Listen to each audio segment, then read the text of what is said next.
अरस्तु राजनीति विज्ञान का पिता, ये भी 60 नोट्स आता है। पहले भूमिका,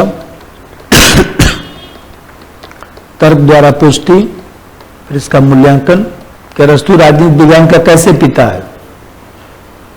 2-4 साल पर आता ही रहता है। अब पहले और समझिए, अरस्तु ने जो पुस्तक लिखा दी पॉलिटिक्स, तो दी पॉलिटिक्स में जो है प्लेटो के आदर्शवादी विचार की आलोचना की। जो रिपब्लिक में प्लेटो ने लिखा था उसकी आलोचना की, और ये कहा कि प्लेटो का संपूर्ण ज्ञान जो है आदर्श और कल्पना पर आधारित था, वह व्यवहार में लागू नहीं हो सकता था। और ऐसी दशा में अरस्तु ने जो है वो देखा जाए तो कहा कि भाई गुरु ने हमारे जो लिखा रिपब्लिक में एक आदर्श है, वो आदर्श व्यवहार में लागू नहीं हो सकता है। तो अरस्तु ने कहा कि हम जो है ऐसा विचार देंगे जो व्यवहार में लागू हो सकता है। तो अरस्तु जो है उन्हीं सब चीजों की आलोचना करके और दिलास से प्रभावित होकर, स्टेटमेंट से प्रभावित होकर राजनीति विज्ञान की ऐसी विषय वस्तु का वर्णन किया, ऐसी बातों को बताया जो वर्तमान में अधिकांश बातें दिखाई दे रही हैं। उसी के इर्द गिर्द पूरी जो है राजनीतिक व्यवस्था चल रही है। इसीलिए विचारक जो है अरस्तु को राजनीति विज्ञान का पिता कहते हैं कि भाई ऐसी बातें जो अरस्तु उस जमाने में बता गया, उन्हीं बातों के आसपास ही सब व्यवस्था चल रही है। इसीलिए अरस्तु को राजनीति विज्ञान का पिता कहा जाता है। अर्थ समझाया कि भाई अरस्तु जो बोल के गया वही चीज आज दिखाई दे रहा है। तो इसका मतलब कि अरस्तु जो है आज की व्यवस्था का क्या है, पिता। लिखिए, अरस्तु ने अपनी पुस्तक दी पॉलिटिक्स में प्लेटो के आदर्शवादी विचार की आलोचना की। प्लेटो के आदर्शवादी विचार की आलोचना की और कहा कि प्लेटो का संपूर्ण ज्ञान कल्पना पर आधारित है। प्लेटो का संपूर्ण ज्ञान कल्पना पर आधारित है, व्यवहार में लागू नहीं हो सकता। अतः अरस्तु दिलाज तथा स्टेट्समैन से प्रभावित होकर राजनीति विज्ञान की ऐसी विषय वस्तु का वर्णन किया जो वर्तमान राजनीतिक व्यवस्था में अधिकांशता दिखाई दे रहा है। तभी तो मैक्सी ने अपनी किताब में लिखा कि अरस्तु प्रथम राजनीतिक वैज्ञानिक है। तो यही लिखना है, प्रथम राजनीतिक वैज्ञानिक है। मैक्सी कहता है कि अरस्तु प्रथम राजनीतिक वैज्ञानिक है, यही जन्मदाता, राजनीति विज्ञान का पिता। अब तर्क द्वारा पुष्टि, कैसा क्या बोल दिया कि पिता बन गया। तो आप देख रहे हैं कि अरस्तु जो है वह इंडक्टिव मेथड की बात करता है। पहले समझिए तब लिखिएगा। अरस्तु जो है इंडक्टिव मेथड की बात करता है। इंडक्टिव मेथड मतलब होता है आगमनात्मक पद्धति। आगमनात्मक पद्धति का मतलब ये होता है कि जैसे पार्टिकुलर टू जनरल,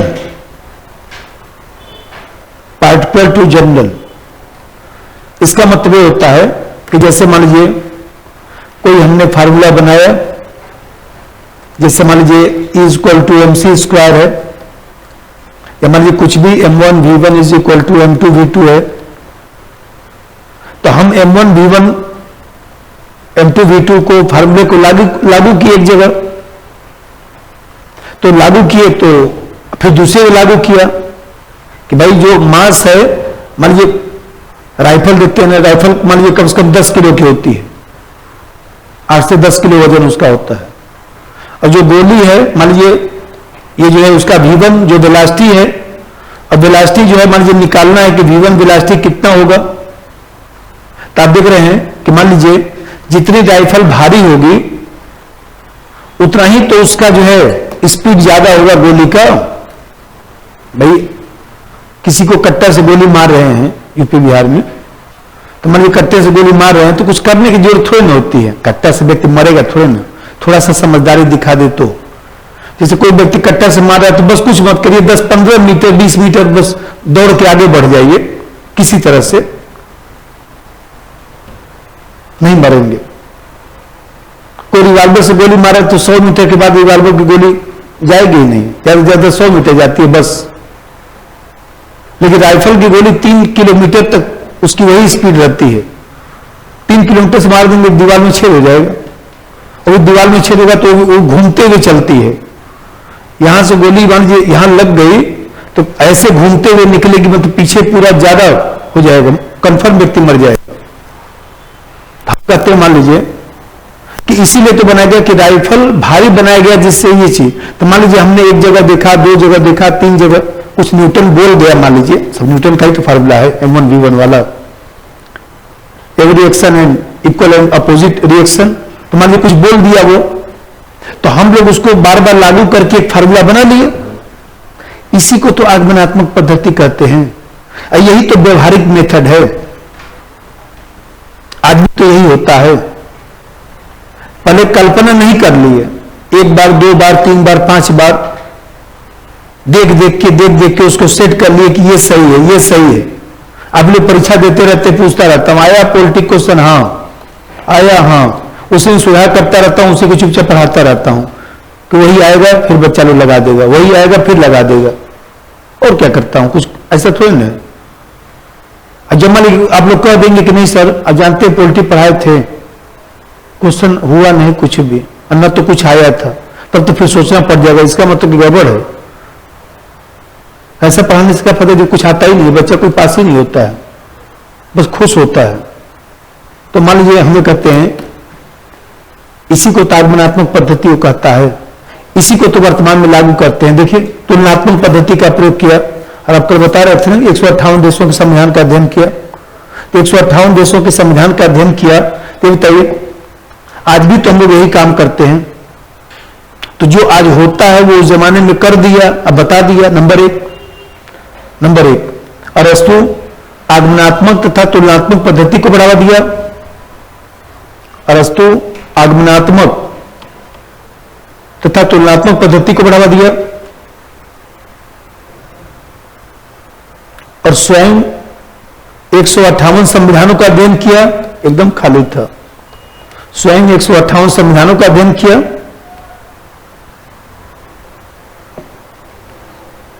हम लोगों की तरह भी खाली था लगता है। तुलनात्मक पद्धति को बढ़ावा दिया और स्वयं 158 संविधानों का अध्ययन किया, और विश्लेषण करने के बाद यथार्थवादी सिद्धांत प्रस्तुत किया। विश्लेषण करने के बाद यथार्थवादी सिद्धांत प्रस्तुत किया, जैसे निजी संपत्ति का समर्थन किया।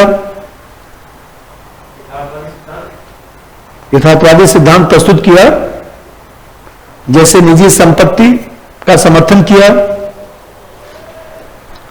रूल ऑफ लॉ का विचार दिया, जिसे आज भी स्वीकार किया जाता है,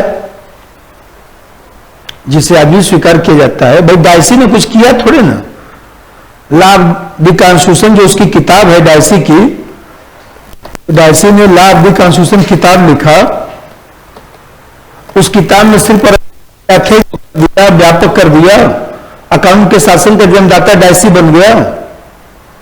तो अरस्तु ये विचार नहीं देता तो डायसी कहां से आता? इसी को देखिए, अरस्तु ने राज्य के संदर्भ में तमाम पहलुओं का विवेचना किया, वही तो हमारे लोकतंत्र का आधार है। संविधान का वर्गीकरण किया, और उसी संविधान के वर्गीकरण से लॉक ने जो है संविधानवाद का विचार दिया, लॉक जो है संविधानवाद का जन्मदाता बन गया। निजी संपत्ति का समर्थन किया, लॉक उदारवाद का जन्मदाता बन गया। फिर आप देखते हैं कि कहीं न कहीं अरस्तु ने जो है शक्ति पृथक्करण का सिद्धांत अप्रत्यक्ष रूप से अरस्तु नहीं दिया, बाद में मॉन्टेस्क्यू जन्मदाता बन गया। स्पिरिट ऑफ लॉज में उसी को तो समझा दिया। तो जो जो अरस्तु बोला उसी को सिर्फ आगे व्याख्या किया गया है। तो पिता तो वही ना है। नंबर 2, अरस्तु ने अपने राज्य सिद्धांत में अनेक पहलुओं का विवेचन किया,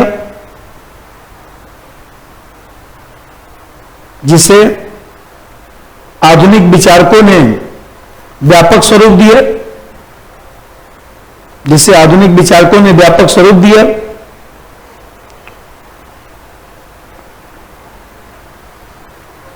जैसे संविधान के वर्गीकरण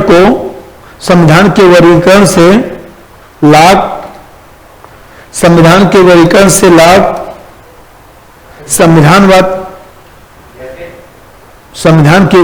से लाभ संविधानवाद का जन्मदाता बन गया।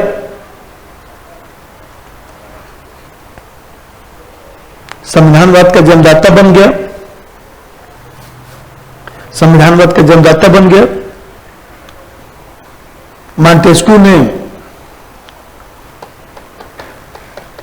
मॉन्टेस्क्यू ने शक्ति पृथक्करण का सिद्धांत दिया, सेपरेशन ऑफ पावर। मॉन्टेस्क्यू ने शक्ति पृथक्करण का सिद्धांत दिया। इसी को देखिए, हम कहते हैं राजनीति शास्त्र को स्वतंत्र दर्जा देने का प्रयास अरस्तु नहीं किया। आप जानते हैं कि नीति शास्त्र किताब किसकी है? इथिक्स, अरस्तु। सब खाली था, अधिकांश विषयों का जन्मदाता वही है। अरस्तु आत्महत्या कर लिया था। आप जानते हैं ना कि वो अरस्तु का शिष्य कौन? सिकंदर। तो सिकंदर 23 साल की उम्र में मर गया ना। सिकंदर इधर जब आ रहा था तो बीच रास्ते में तो मर गया। पहुंच कहां पाया? वो पहुंच नहीं पाया। हाँ, तो वो जो है सिकंदर आया और भारत भी आया था। तो आपको ध्यान होगा कि लौट रहा था, कुछ बर्फबारी, कुछ मौसम गड़बड़ हो गया, क्या हुआ, वो वापस पहुंच नहीं पाया। और उसका भी गजब था।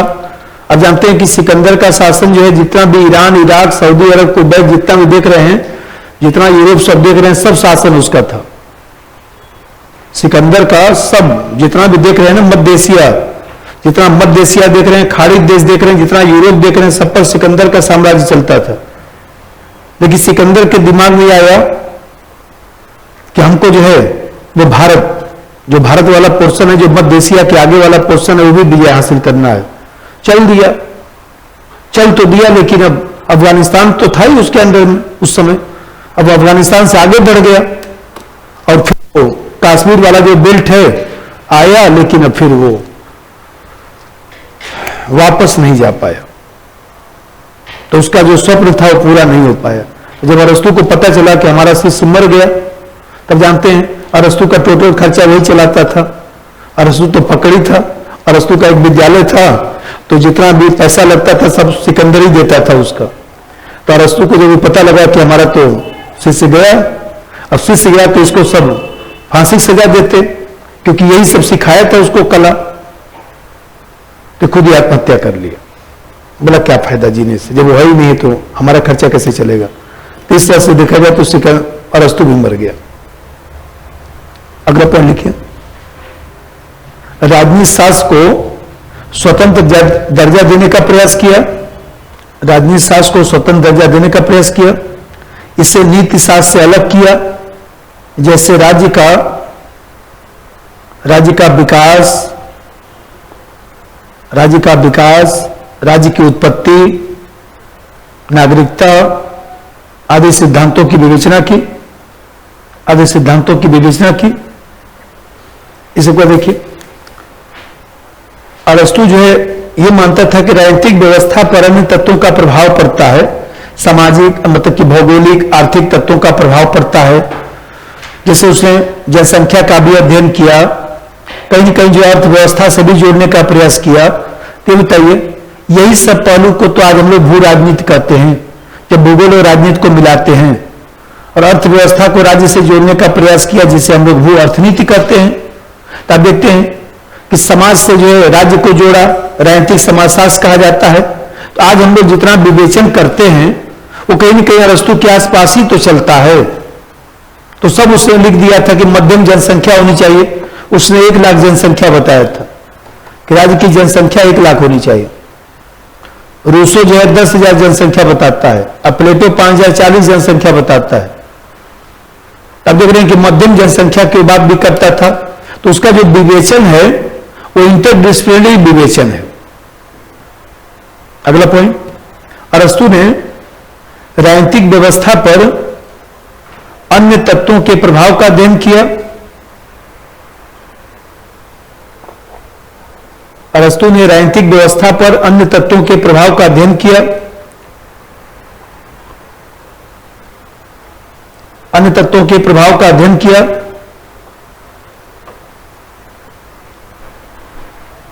इस पर भौगोलिक आर्थिक कारकों के प्रभाव को दर्शाया। इस पर भौगोलिक आर्थिक कारकों के प्रभाव को दर्शाया।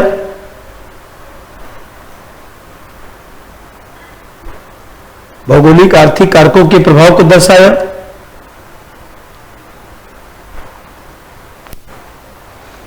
इसी पहलू को वर्तमान में भू राजनीति तथा भू अर्थनीति के रूप में जाना जाता है। जियो पॉलिटिक्स, जियो इकोनॉमिक्स के रूप में जाना जाता है। भू राजनीति और भू अर्थनीति के रूप में जाना जाता है। भू राजनीति का मतलब, बोलिए बोलिए। भू राजनीति का मतलब भूगोल प्लस राजनीति,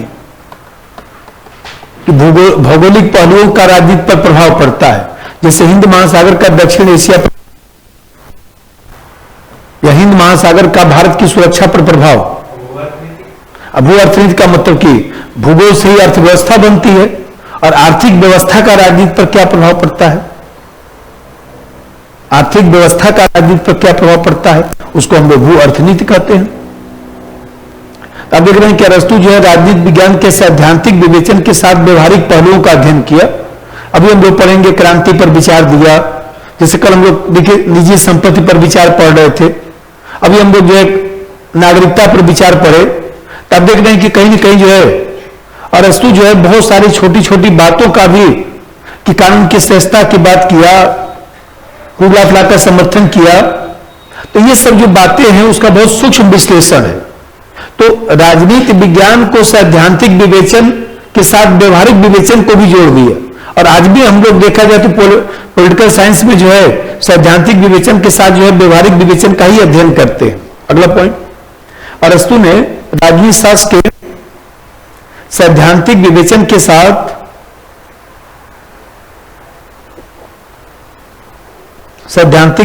साथ व्यवहारिक पहलुओं का भी अध्ययन किया। व्यवहारिक पहलुओं का भी अध्ययन किया। जैसे क्रांति के कारणों पर विचार किया। जैसे क्रांति के कारणों पर विचार किया। क्रांति के कारणों पर विचार किया।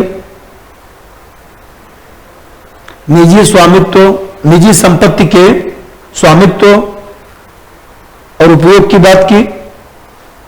निजी संपत्ति के स्वामित्व और उपयोग की बात की, जो वर्तमान अर्थव्यवस्था का आधार है। इसी तरह तर्क के आधार पर कानून के शासन का समर्थन किया। इसी तरह तर्क के आधार पर कानून के शासन का समर्थन किया।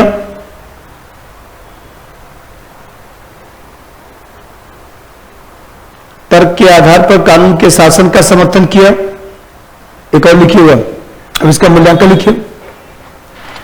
इस प्रकार स्पष्ट है कि अरस्तु ने राजनीति शास्त्र का, इस प्रकार स्पष्ट है कि अरस्तु ने राजनीति शास्त्र का वैज्ञानिक, यथार्थवादी और व्यवहारिक चिंतन किया। और सामान्यतः परंपरागत राजनीति शास्त्र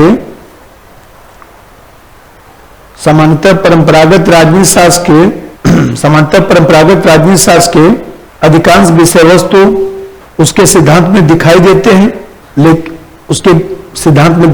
हैं, लेकिन वर्तमान राजनीति शास्त्र व्यापक विषय बन गया है।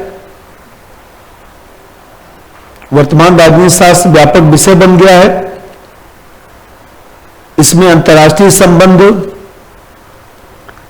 संधि समझौते,